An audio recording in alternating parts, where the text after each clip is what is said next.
Good afternoon friends. இன்றைக்கி நம்ம என்ன பார்க்க போகிறோம்னா சங்கரா ஃபிஷ் ஃப்ரை தான் பார்க்க போகிறோம்.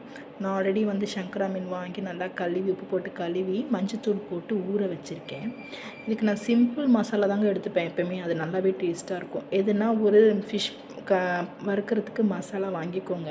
அது கூட ஒரே ஒரு மேஜிக் இன்க்ரீடியன்ட் தாங்க நான் சேர்ப்பேன். அது என்னென்னா இஞ்சி பூண்டு பேஸ்ட் இருக்குல்ல, அது எடுத்து மிக்சியில் போட்டு அரைச்சிக்குங்க. அரைச்சிட்டு நல்லா அதில் ஒரு சாறு வரும். அந்த சாறு மட்டும் நல்லா பிரித்து எடுத்து இது கூட மிக்ஸ் பண்ணுங்கள். அவ்வளோதாங்க. அதை மட்டும் போட்டு செஞ்சாவே செம்ம டேஸ்ட்டாக வரும், செம்ம காரசாரமாக இருக்கும்.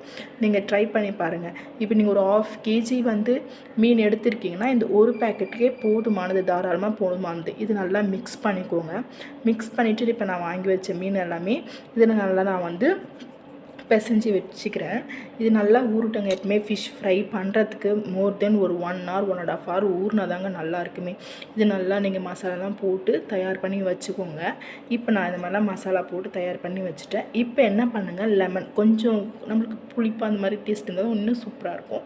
ஸோ அதுக்காண்டி நான் லெமன் யூஸ் பண்ணிக்கிறேன். இப்போ நான் அந்த மசாலாவில் இருக்கிற உப்பே எங்களுக்கு போதுமானது. இப்போ உங்களுக்கு உப்பு இல்லை, உப்பு ஆட் பண்ணல, இப்போ மறந்துட்டாங்கல்ல, இப்போ இந்த டைமில் போட்டு நீங்கள் பிசைஞ்சு வைக்கும்போது அது நல்லா டேஸ்ட்டாக அந்த எல்லாமே அதில் ஊறும். ஓகேங்களா? இப்போ 1.5 hour ஆயிடுச்சு. நான் இப்போ எடுத்து எண்ணெய் நல்லா காஞ்சிடுச்சு. அதில் நான் வச்சு இப்போ தான் ஸ்டார்ட் பண்ணுறேன்.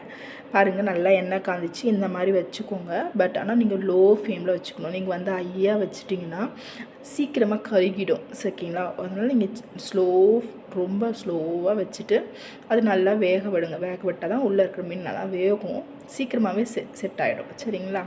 இதுதாங்க சிம்பிளாக போதுங்க. நிறைய பேர் நிறைய மசாலா அரைச்சி செய்வாங்க. பட் ஆனால் நாங்கள் இதுதான் ரொம்ப வருஷமாக சாப்பிட்டுட்ருக்கோம். இப்படி தான் நான் செஞ்சு கொடுத்துட்ருக்கேன். எங்கள் ஹஸ்பண்ட், எங்கள் மாமியார் எல்லாருமே நல்லா விரும்பி சாப்பிடுவாங்க. ஜஸ்ட் இது மட்டும் ட்ரை பண்ணுங்களேன். வேறு எதுவுமே ஆட் பண்ண வேணாம். உங்களுக்கு காரசாரமாக சூப்பராக நீங்கள் கேட்குற மாதிரி ஒரு மொறுன்னு இருக்கும். நல்லா ஸ்பைஸியாக இருக்கும். நீங்கள் ஜஸ்ட் ஒரு முறை ட்ரை பண்ணி பாருங்கள், எப்படி இருக்குன்னு பாருங்கள். இது நல்லா வெந்துச்சுன்னா ஒரு சைடு வெந்துடுச்சு. இப்போ நான் செகண்ட் சைடு திருப்பி போகிறேன். நீங்கள் கொஞ்சம் வேக விட்டுட்டு அதுக்கப்புறம் திருப்புங்க. இந்த மாதிரி கலர் தாங்க கிடைக்குங்க. நீங்கள் சாப்பிட்டு பார்க்கும்போது உங்களுக்கே சூப்பராக இருக்கும். ஜஸ்ட் ஒரு முறை ட்ரை பண்ணி பாருங்கள்.